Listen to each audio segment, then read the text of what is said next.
suppose you're the new security guard? Well, if you are, then welcome aboard. I'm going to be leaving a message for you to help you get settled in on your new job and what to expect.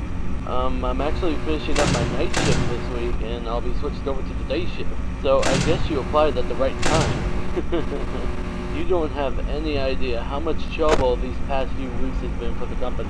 Ever since those 5 kids went missing around here the other week, we don't know what ever happened to them, and we're currently under an investigation. The parents are suspecting us for some reason, and I don't know why, as we do have a policy that clearly says Fazbear Entertainment is not responsible for damage to property or person. Upon discovery of damage or if death has occurred, a missing persons report will be filed within 90 days or as soon as property and premises have been thoroughly cleaned and bleached and the carpets have been replaced, and all that other stuff.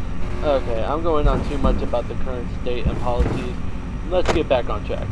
Anyways, as you probably know already, you'll be monitoring the building from 12 a.m. to 6 a.m. to ensure the safety of all property and equipment, as well as keeping an eye on the animatronic characters. What I mean by that is, for some reason, the characters tend to roam freely after hours. We don't know what's causing this glitch, but the engineers say that it's sometimes the result of them being turned off for too long, as they are programmed to roam around freely during the day, which I think is a technical achievement in today's robotics.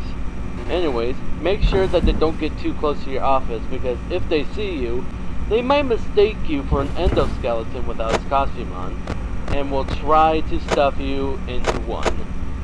Now you're probably asking, how could be stuffed into a costume be bad? Well, you see, those costumes aren't like mascot walk-arounds and instead are the ones that the animatronics wear, and they are filled with eternal structures and devices. So being shoved into all of that would not only be extremely painful, but would instantly kill you. That's why you have doors by your vents. Shut them if anything is in there, and only if absolutely necessary. Using the doors, lights, and cameras to drain power, and using them too much will result the entire building to go dark, leaving you vulnerable to the animatronics. So don't leave the door shut. If an animatronic does somehow end up in your office, I have a small trick for that, which is hiding under the desk. This will fool them into thinking that you're not in the office and will eventually leave. But be quick.